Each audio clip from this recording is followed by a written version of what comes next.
Hey there, quirky folks! I'm your host, Anna, and today we will be taking yet another look at Transformers Rise of the Beasts. After the last night, this franchise needed a fresh start, and Bumblebee provided us exactly what the Doctor ordered. We got our very first look at Cybertron. And now with Rise of the Beasts, we'll dive even deeper into the mythology of these robotic alien beings. As many of you would be aware by now, this film takes an inspiration from the Beast Wars animated series that ran from 1996 to 2001. And that brings the new faction of Maximals into the live-action Transformers franchise. The first trailer of Rise of the Beasts gave us a look at plenty of new Transformers that will be a part of the movie. And we'll be looking at all of them one by one to learn who is who. But before getting into that, it would be amazing if you guys would hit those like and subscribe buttons to support our channel. Okay, now, let's talk about the three groups of Transformers that will be appearing in the movie. The first group obviously includes the Autobots.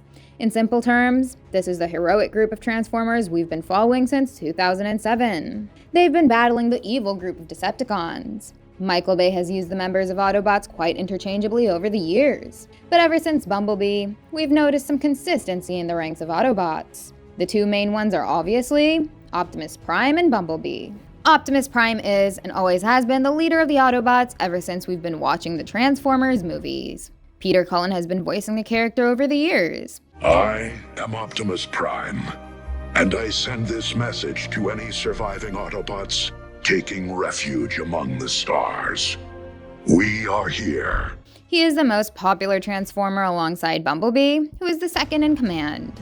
In the rebooted continuity, Bumblebee came to Earth in the 80s, and he led Optimus Prime and the other Autobots to this planet as well. Bumblebee turned into a Chevrolet Camaro, while Optimus Prime picked up his trademark truck design. Since we already know plenty about these two Autobots, I won't go any deeper into who they are.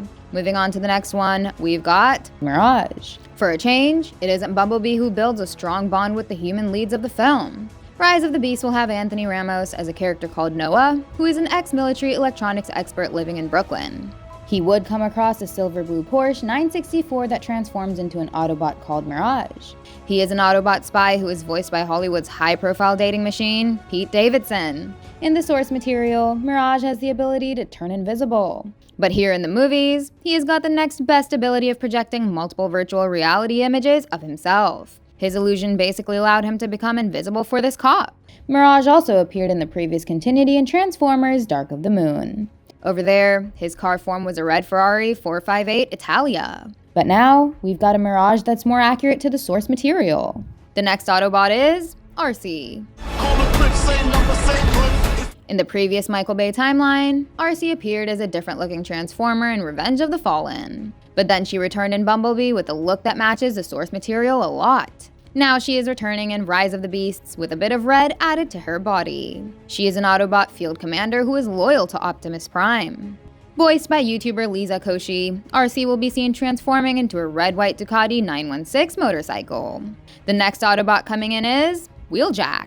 He first appeared as this old man Transformer in Dark of the Moon. Also known as Q, Wheeljack was the weapons specialist of the team who took the form of a blue Mercedes-Benz E550. Michael Bay used a very different looking version of him from the source material. But in the rebooted continuity, Wheeljack returned in Bumblebee and had a look that matched with the source material. The capital! Too many of them! Now he is set to return in Rise of the Beasts, and he will be voiced by Cristo Fernandez. He is an Autobot scientist and mechanic who transforms into a brown and white 1970s Volkswagen Type 2 panel bus. After the Autobots, we've got the next breed of Transformers called the Maximals. Maximals? Maximos! In the cartoons and comics canon, they come from 300 years in the future after Optimus Prime. They're basically the descendants of the Autobots, and their enemies are the Terracons, who are the descendants of the Decepticons. Being involved in a chase through space, the Maximals ended up on ancient Earth. So they scanned the area and transformed into the wildlife around them. Now the first Maximal to show up is Optimus Primal.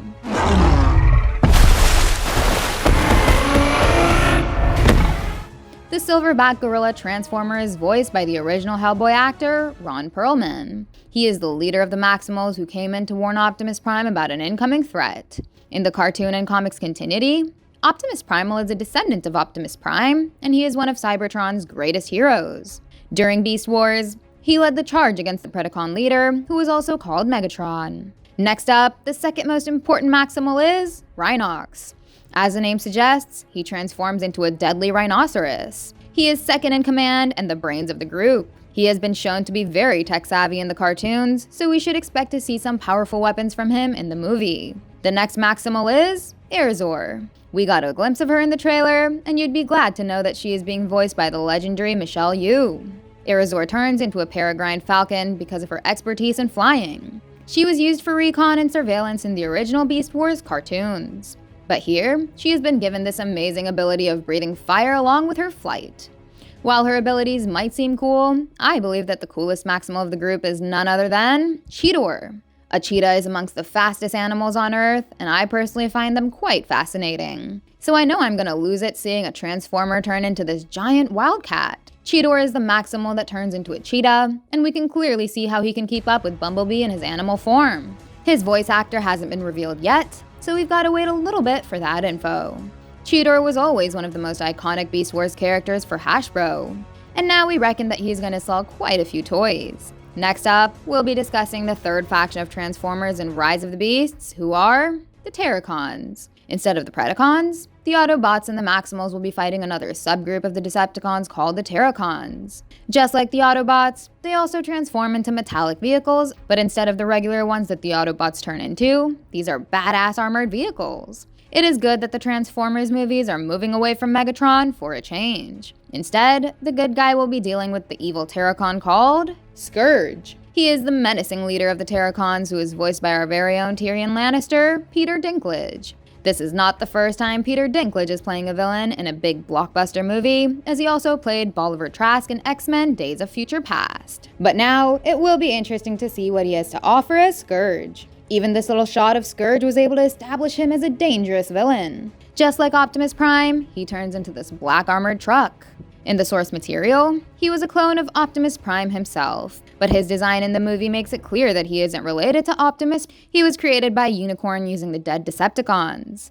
So by using him, the Transformers franchise could eventually lead us to Unicorn in future movies. But before that, the second Terracon in the movie is Nightbird. Actress Michaela J. Rodriguez is voicing this killer Terracon. She will take on this amazing black and purple Nissan GTR design. In the original cartoon continuity, she was created by the humans, but then she ended up joining the Decepticons. Although, we shouldn't expect the same backstory for her in the movie. Battletrap. In the cartoons, Battletrap came with a partner called Flywheels, and they would combine to be a two-vehicle robot. We may or may not see Flywheels to give us this Megazord transformation in the movie.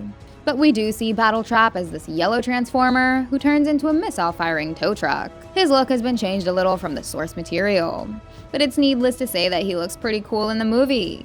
Okay, so that ends our list of Transformers from the first trailer. It will be interesting to see which others will show up in the movie. But which of these Transformers excites you the most? Let us know in the comments. And once again, I'm leaving you with a reminder to click on those 2 buttons that will transform our YouTube channel into something bigger. Goodbye, and I'll see you in the next one.